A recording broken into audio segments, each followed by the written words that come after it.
My beloved child, these words are not reaching you by accident, nor are they meant to pass through your mind like just another voice competing for your attention. Some moments you discover casually, while others seem to find you when your heart is finally ready to hear what it could not receive before.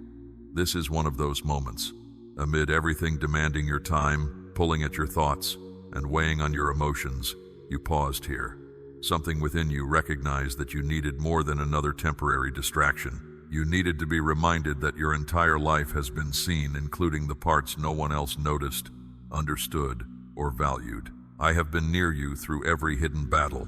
I was present during the nights when your mind would not rest, when you replayed conversations, questioned your decisions, and searched for answers that never seemed to come. I saw the tears you wiped away before anyone entered the room. I heard the prayers that were too broken to sound beautiful and the questions you were afraid to speak aloud. I knew when you were exhausted, even as you continued telling everyone you were fine. I saw how often you carried responsibilities without recognition, held others together while quietly coming apart, and gave strength to people when you had almost none left for yourself. None of those moments disappeared simply because no one applauded you. Every hidden act of courage mattered. Every time you rose after disappointment mattered.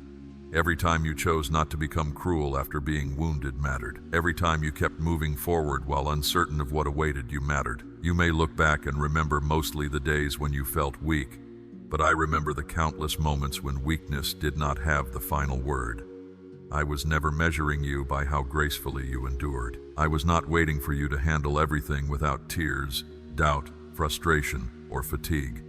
I did not require a spotless record before drawing near to you. If perfection were the condition for being loved, no human heart could ever rest securely in my presence. My love for you did not begin when you became strong, nor did it disappear when you struggled. It existed before you knew how to reach for me, before you understood what faith required, and before you had anything to offer in return. You did not earn my love by surviving, and you cannot lose it by admitting that survival has been difficult. Your endurance is not the reason I chose to love you.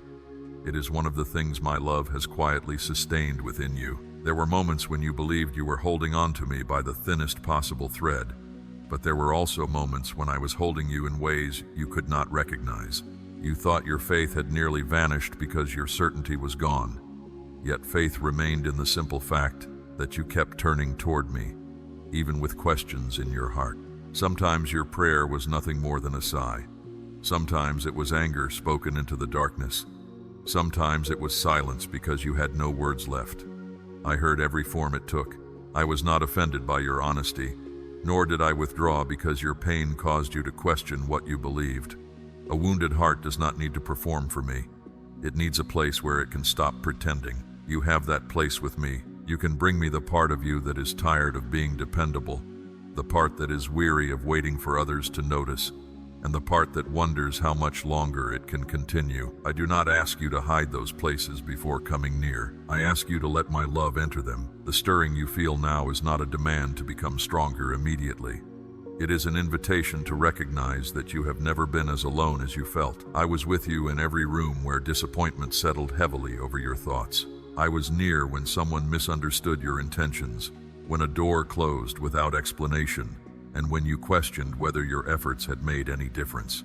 I remained when others stepped away. I stayed through the seasons when your confidence faded, and you no longer recognized the person you were becoming. Even when you could not sense my presence, my attention never left you. I knew the precise weight of what you carried, and I never confused your exhaustion with rebellion. I never mistook your need for rest for a lack of devotion. I understood why your hope became cautious. I knew how repeated disappointment taught you to protect yourself from expecting too much. I saw you lower your expectations so another loss would not hurt as deeply. Yet beneath that caution, something within you refused to close completely. A small opening remained, and through that opening, light continued to reach you. That is what I want you to recognize now. You are not standing here because you never fell apart. You are standing here because falling apart did not erase you. You are not here because fear never entered your mind. You are here because fear did not permanently take away your voice. You are not here because you always felt faithful. You are here because, even in your uncertainty, Some part of you continued believing that your story held more than what you could presently see. I honor that quiet endurance, but I do not want you to turn it into another burden. You do not have to prove that you deserve my attention by suffering longer. You do not have to demonstrate your worth through endless sacrifice. You do not have to remain silent about your needs so that others can continue depending on you. My love is not a reward waiting at the end of exhaustion. It is the ground beneath you as you learn to live without being ruled by exhaustion. Let this truth settle more deeply than the accusations you have carried. You are loved before you achieve, loved while you heal, loved when you understand, and loved when you do not. You are loved in the moments when your faith feels bold, and in the moments when it is barely a whisper. Nothing you concealed from others was ever concealed from me, and nothing I saw made me turn away. I saw your mistakes without reducing you to them. I saw your wounds without calling you broken beyond repair. I saw your anger without withdrawing my compassion. I saw your failures and still recognized the heart that wanted to become whole. The urgency you feel in this moment is not the fear of punishment. I am not standing over you, searching for a reason to condemn you. I am calling for your attention because fear has spoken in my name for too long, and I want you to know the difference between its voice and mine. Fear tells you that one wrong move will cause you to lose everything. My voice reminds you that grace remains present, even when you move imperfectly. Fear tells you that you have disappointed me beyond recovery. My voice tells you that I have been near through every failure and have not abandoned the work of restoring you. Fear drives you into hiding. My love invites you to come closer. So do not run from what you feel tonight. Be still long enough to receive it. You are not being summoned to judgment. You are being welcomed into truth. The years behind you have not made you unworthy, invisible, or forgotten. They have revealed a heart that continued beating beneath pressures that could have hardened it. You are still capable of compassion. You are still able to recognize goodness. You are still reaching for peace. That is not weakness. It is evidence that pain did not take everything from you. My beloved, I have seen the complete journey, not merely the parts you regret, and my love has remained constant through all of it. You are here now, still listening, still breathing, and still willing to believe that something within you can be restored. For this moment, that willingness is enough. Now that you understand my love was present through every hidden battle, I want you to look more closely at the places in your life that have seemed empty, unproductive, and impossible. There are seasons when everything around you resembles a wilderness, when familiar sources of security disappear and the road ahead offers no visible evidence that your needs will be met. In those seasons, it is easy to believe you have been led somewhere barren because you made a mistake, missed my direction, or lost my favor. You look at the dry ground beneath your feet and assume that dryness means absence. You measure my faithfulness by what you can immediately see, and because you cannot identify the source of provision, you conclude that no provision exists. Yet the wilderness has never prevented me from caring for those I love. In Exodus 17, the people of Israel arrived at Rephidim and found no water to drink. They had already witnessed a deliverance no human power could have accomplished. They had walked through the sea on dry ground, seen the forces pursuing them defeated, and received food in a place where nothing naturally grew. Still, when thirst entered their bodies and fear entered their thoughts, yesterday's evidence felt too distant to answer today's need. Their distress was real. Their children were thirsty. Their strength was fading, and the landscape offered no reasonable solution. Under that pressure, they turned against Moses and asked why he had brought them out of Egypt only to let them die in the wilderness. Fear distorted their memory. It made slavery appear safer than freedom because bondage, at least, had been familiar. This is what prolonged pressure can do to the human heart. It can make a painful past seem preferable to an uncertain future. It can convince you that returning to what diminished you is wiser than continuing toward what you do not yet understand. You may have experienced this temptation yourself. When progress became difficult, you wondered whether you should return to an old relationship, an unhealthy pattern, a limited way of thinking, or a version of yourself you had already outgrown, not because it was good for you, but because it was familiar. The wilderness made the past appear more dependable than it truly was. But I had not brought Israel out of captivity to abandon them in the desert, and I have not led you away from what confined you merely to forget you in the unfamiliar space between where you were and where you are going. I instructed Moses to take the staff he had carried before, walk ahead of the people, and strike the rock at Horeb. To human eyes, the command did not appear logical. A rock is associated with hardness, resistance, and immovability, not refreshment. No one would naturally approach a stone while searching for water, yet Moses obeyed, and water came from the place least expected to contain it. The answer was not found in the obvious source.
Jesus would not allow her to leave, believing that she had stolen something she was not entitled to receive. He stopped, not to humiliate her, but to bring her out of hiding. She came forward in fear and trembling, fell before him, and told him the whole truth. Consider the courage that moment required. She was no longer reaching anonymously. She was allowing her story to be seen. The years of pain, failed treatment, loss, and isolation were no longer hidden behind a private act. Yet when her truth became visible, condemnation did not follow. Jesus called her daughter. That one word restored something deeper than physical health. She approached as a person publicly known by her condition, but he addressed her through relationship. He did not call her unclean, disruptive, irresponsible, or undeserving. He named her as someone who belonged. She had reached for healing, but he also gave her dignity. He told her that her faith had made her well and sent her forward in peace, free from her suffering. This is the part I want you to hold close. Your condition is not your name. What happened to you may explain some of your pain, but it does not contain the whole truth of who you are. The failure you remember most clearly is not the name I use for you. The rejection you experienced is not your permanent identity. The illness, debt, betrayal, grief, addiction, insecurity, or regret that has shaped part of your journey does not possess the authority to define your entire life. People may have learned to associate you with your struggle, and you may have begun doing the same, but I see the person beneath the condition. I see the heart that still desires wholeness. I see the courage required to continue when repeated disappointment has taught you not to expect relief. You are not a problem approaching me for a solution. You are my beloved child, entering a relationship where truth can be spoken without destroying belonging. Do not believe that you must hide the most wounded parts of yourself to remain welcome in my presence. What remains concealed cannot be honestly surrendered. You have spent enough time trying to manage how others perceive you. You learned to smile before entering the room, change the subject when questions became too personal, and offer a carefully edited version of your life so no one would see how deeply you were hurting. Those protections may have helped you survive situations where trust was unsafe, but you do not need them with me. I already know the complete truth, and my knowledge of it has not diminished my compassion. You can tell me where you are angry, ashamed, confused, or afraid. You can admit that you tried solutions that made matters worse. You can acknowledge the choices you regret without believing that regret has disqualified you from restoration. Honesty is not the opposite of faith. It is often where genuine faith begins, because reaching for grace requires you to stop pretending you have no need for it. The woman did not approach with evidence that she deserved a miracle. She approached because she believed mercy was present. Her trembling did not disqualify her. Her depleted resources did not disqualify her. Her history of unsuccessful attempts did not disqualify her. Even the fear she carried as she came forward did not disqualify her. Therefore, do not wait until you feel worthy before turning toward me. If worthiness were something you had to manufacture, you would spend your life standing at the edge of the crowd, watching others move closer while remaining trapped in self-judgment. Grace is not given to those who have successfully hidden every weakness. It is received by those willing to bring their need into the light. Come as you are, but come honestly. Reach with the faith you have, even if it feels small. Speak the prayer that is actually in your heart, not the one you think would sound more acceptable. Let yourself be known without assuming that being known will lead to rejection. My beloved, I am not calling you forward to expose you. I am calling you forward so that shame no longer controls where you stand. You were never meant to leave with one part of your life restored while your identity remained buried beneath old pain. I want you to receive more than temporary relief. I want you to know that you belong, that your voice matters, and that your story can be told without becoming your prison. The crowd may remember the condition, but I call you by relationship. You are not forgotten, untouchable, or beyond renewal. You are seen, welcomed, and loved. Let that truth become stronger than every label pain has placed upon you. Once you understand that weakness does not disqualify you from reaching for grace, you must also learn how to remain spiritually attentive when exhaustion has made your life feel ordinary, repetitive, and uneventful. Sometimes the greatest challenge is not surviving a dramatic crisis, but staying awake through a long season that appears to offer no evidence of change. Weariness can gradually lower your expectations until you stop looking beyond what is immediately necessary. You complete the tasks before you, meet the needs of others, and make it through one more day. But somewhere along the way, your heart begins to live with its eyes lowered. You no longer anticipate direction because disappointment has taught you to protect yourself from hope. This is where Gideon's story becomes important. When I first addressed him, he was not standing confidently before an army. He was threshing wheat in a winepress, trying to keep what little his people had from being taken by their enemies. Israel had been oppressed by Midian, whose forces entered the land, destroyed its produce, and left the people impoverished and afraid. Gideon was working from a place of concealment when he was called a mighty warrior. That name did not describe how he felt in that moment. It revealed what I could see beyond his present fear. He saw himself as insignificant, limited by his family background, and unprepared for the responsibility placed before him. I saw capacity that had not yet been exercised. My child, you often judge your future by your current emotional state, but how you feel today does not define everything you can become. Fear may describe your present experience without possessing the authority to name your entire identity. Weariness may explain why you are hiding without proving that you are incapable of emerging. I do not deny the reality of your limitations, but I am not limited by them when I call you forward. Gideon eventually gathered 32,000 men to confront an enemy whose forces appeared overwhelming. From a human perspective, even that army seemed too small, yet I told him he had too many. If Israel won through overwhelming numbers, the people might credit themselves and forget the source of their deliverance. First, those who were afraid were permitted to leave, and 22,000 returned home. 10,000 remained. Then I instructed Gideon to bring them to the water, where the group was reduced again until only 300 men remained. The biblical account distinguishes them by the way they drank, and although the text does not explain every reason behind the selection, the moment reveals a larger truth. Victory would not depend on the visible strength of the army. The smaller group made it impossible for Israel to mistake deliverance for self-sufficiency. Gideon had to move forward without the security of impressive numbers, knowing that what remained looked inadequate compared with what stood against him. You have also experienced moments when the resources around you seemed to decrease rather than increase.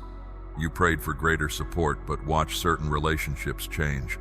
You expected clarity but found fewer options. You believed preparation would make you feel more secure, yet the path required you to release the very things you thought would guarantee success. Reduction can feel like abandonment when you assume that more is always safer.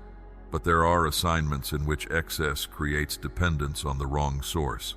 Sometimes you need to discover that your future is not secured by how many people approve of you, how much recognition surrounds you, or how impressive your position appears. What matters is whether you remain responsive with what has been entrusted to you.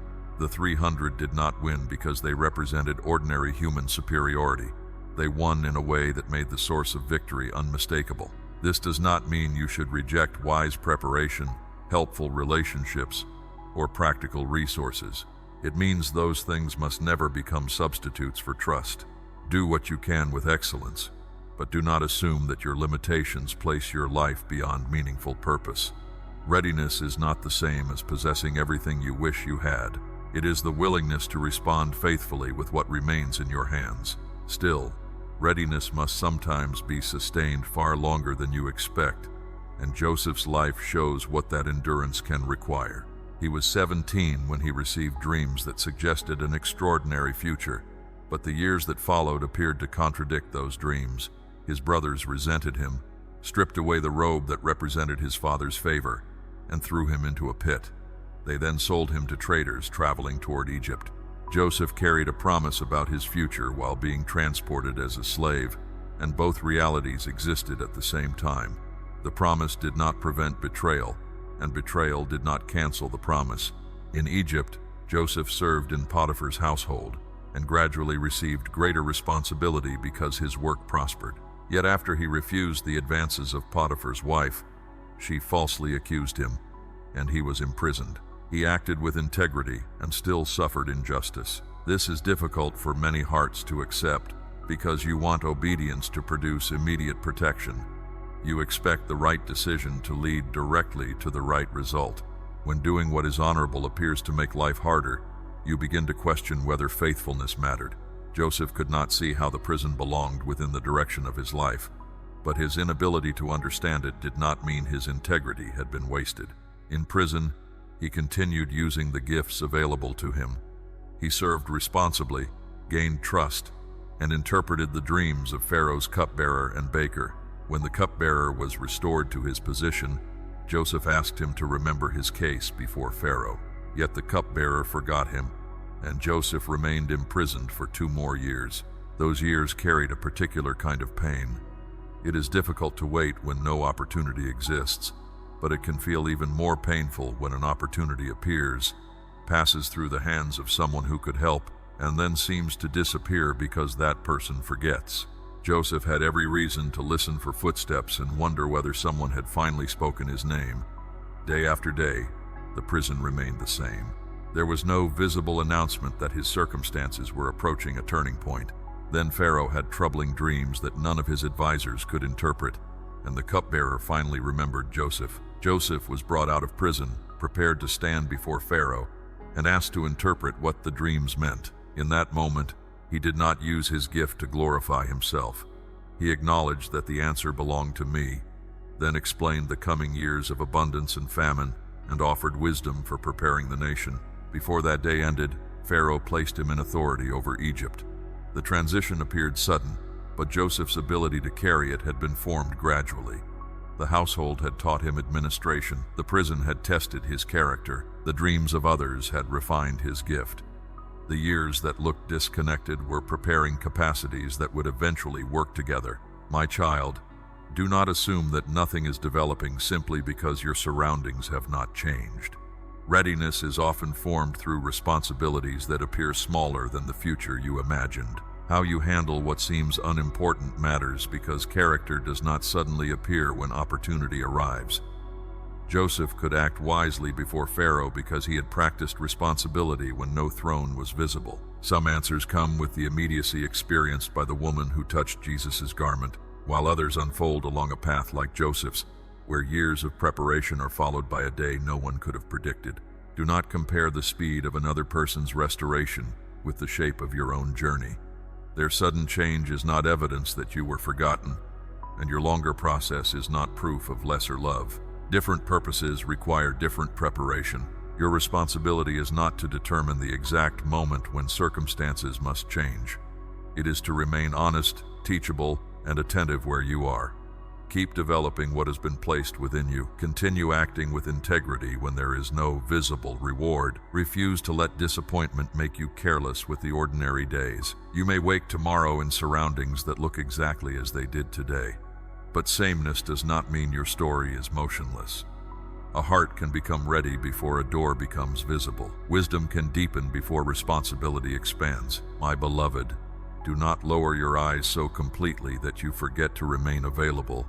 You do not need to manufacture confidence or pretend you are never tired. You simply need to resist allowing exhaustion to close your heart.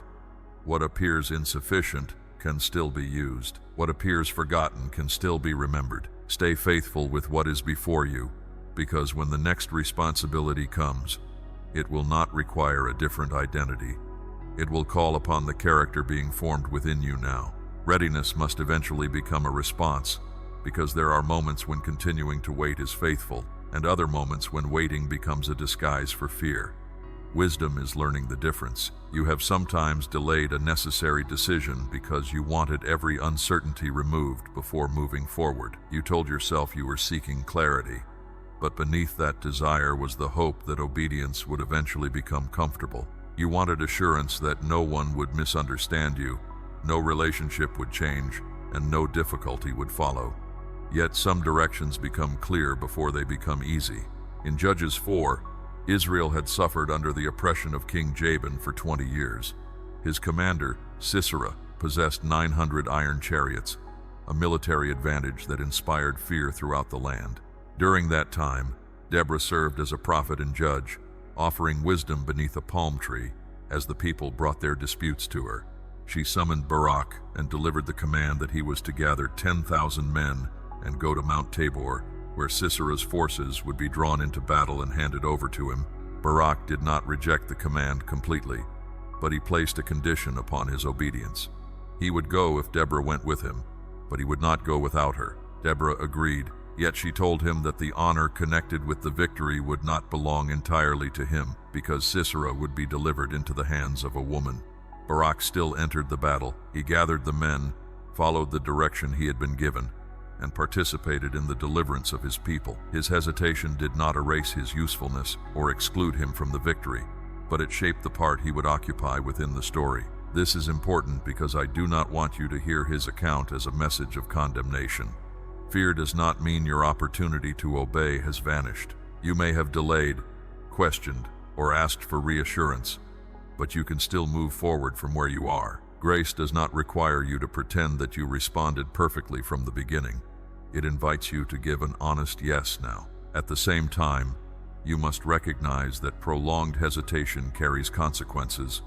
Every decision creates direction, including the decision to remain still after clarity has come. There are conversations you already know you need to have, boundaries you need to establish, responsibilities you need to accept, and patterns you need to stop excusing. You may continue asking for another sign because another sign feels safer than action, but repeated confirmation cannot substitute for courage. You do not need to know every outcome before taking the next responsible step. Barak was not required to defeat every possible enemy in his imagination.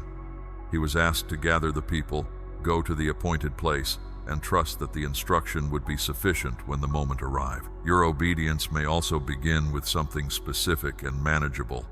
Speak honestly without becoming cruel. Admit what you have avoided.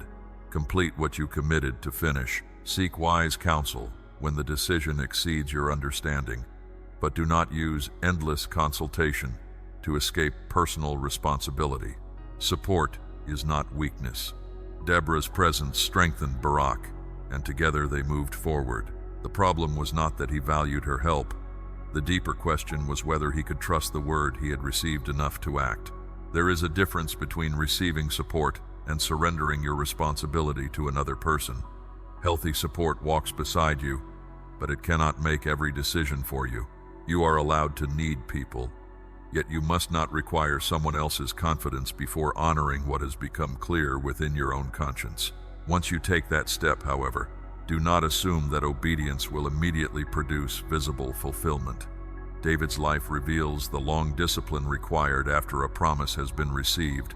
When Samuel came to Jesse's home to anoint the future king of Israel, David was not included with his older brothers. He remained outside caring for the sheep until Samuel asked whether another son existed. When David was finally brought in, he was anointed in the presence of his family. The promise was real, but the next morning did not place a crown upon his head. He returned to his familiar responsibilities and continued tending the flock. This is one of the most difficult parts of calling, receiving a clear sense of purpose while daily life appears unchanged. You expect an important moment to transform everything immediately, but often the first test is whether you can return to ordinary work without despising it. David did not become king by announcing his anointing to everyone or demanding a position that had not yet been placed in his hands. He remained faithful in obscurity. Later, he confronted Goliath, served in Saul's household, and became known throughout Israel. But recognition did not bring uncomplicated progress. Saul grew jealous and attempted to kill him, forcing David into years of displacement and danger. The anointed future king lived in wilderness, strongholds, and caves while another man occupied the throne. The promise was true, but its fulfillment remained invisible. During those years, distressed, indebted, and discontented people gathered around David, and he became their leader. The environment did not resemble a royal court, yet leadership was already being formed within him. He learned how to guide wounded people, make decisions under pressure, and carry responsibility without the protection of an official title. Twice, David had an opportunity to kill Saul. Those around him interpreted the circumstances as permission to seize what had been promised. David refused. He would not use violence and manipulation to force the timing of his calling. This is the restraint you need when impatience begins offering shortcuts. Not every opportunity is permission, and not every open path reflects my direction. You can obtain something through pressure and still damage the character required to carry it. David understood that a promise received from me did not authorize him to become unjust in order to fulfill it. He waited without becoming passive, served without surrendering discernment, and protected his future by refusing to imitate the corruption that opposed him. In your own hidden season, you are also learning what must accompany you and what must be released. Some relationships were formed around an earlier version of you, the version that feared disappointing everyone, accepted responsibilities that did not belong to you, and remained silent to preserve temporary peace. As you become more honest and grounded, some people may not understand the change. They may call your boundaries distance or interpret your refusal to be controlled as a lack of compassion. Do not become harsh, but do not abandon healthy growth simply because another person preferred you without limits. A boundary is not punishment. It is a clear statement about what you can responsibly give, what behavior you will participate in, and what access another person can have to your inner life. You are not required to explain every decision repeatedly to someone committed to misunderstanding it. You can forgive without returning to an unsafe pattern. You can care without carrying another adult's entire emotional responsibility. You can step back without hatred and say no without creating a defense long enough to satisfy everyone. David welcomed people in distress, but he did not surrender the direction of his life to every distressed voice around him. Leadership required compassion and discernment together. You need both. Compassion without discernment will drain you, while discernment without compassion can harden you. Let wisdom determine where your energy belongs. Some relationships will deepen because they can honor the person you are becoming. Others may change because their stability depended on your silence, overgiving, or fear. Do not chase every person who steps away. Release them without rewriting the entire relationship as meaningless. Something can have been valuable in one season without being healthy for every season. You are also learning to receive, which may feel more difficult than giving.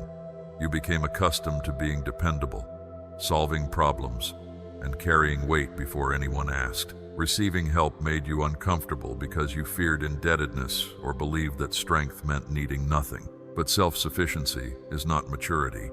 Even David had companions, and even Barak did not walk toward battle alone. Allow trustworthy people to support you without turning their kindness into a debt you must immediately repay. Let encouragement reach you. Accept rest before exhaustion forces it upon you. Receive correction without interpreting it as rejection, and receive love without demanding proof that you have earned it. My beloved, obedience is not a performance of independence. It is the courage to move when direction is clear, the patience to remain honorable when fulfillment is delayed, and the humility to accept the support provided along the way. Give your yes where it is required. Protect what is being formed within you, and refuse every shortcut that would make you betray the person you are becoming. Now bring everything you have received into one clear understanding. Your life is not defined by the season that exhausted you, the condition that embarrassed you, the delay that confused you, or the hesitation that kept you standing still longer than you intended. Those experiences have influenced you, but they do not possess the final authority to name you. You are still here, and being here means more than merely surviving another difficult day. It means your heart remains capable of responding. It means discouragement did not completely silence your desire for truth. It means that beneath the weariness, disappointment, and caution, there is still a part of you willing to rise. I do not ask you to rise because every circumstance has changed or because all uncertainty has disappeared. I ask you to rise because fear should not be allowed to make your remaining decisions. For too long, you have treated peace as something that can begin only after every question has been answered. You have postponed living fully while waiting for a conversation, opportunity, healing, financial change, apology, or confirmation to resolve what feels unfinished. But if you give uncertainty the power to suspend your life, you may remain emotionally absent from the very days in which your strength is being restored. Peace does not require a complete explanation. It begins when you stop allowing the unknown to speak as though it knows your future. You may still have unanswered prayers when you wake tomorrow. You may still face responsibilities that feel heavier than your present energy. You may still carry grief that cannot be hurried. None of this means you must return to panic. You can take the next step without possessing the entire plan. You can live honestly within an unfinished story. I want you to stop measuring your worth by how quickly your circumstances improve. A difficult season is not a verdict against you, and a delayed outcome does not prove that your faith has failed. You do not have to perform one more act of suffering to make yourself deserving of my attention. You do not need to prove your loyalty by remaining in situations that continually harm you, nor must you exhaust yourself to demonstrate that your heart is generous. Grace is not a wage paid after you have worked yourself empty. It is a gift that meets you before you can make yourself complete. Receive it without auditing every mistake to determine whether you qualify. Receive forgiveness where you have been carrying shame. Receive rest where you have confused constant activity with faithfulness.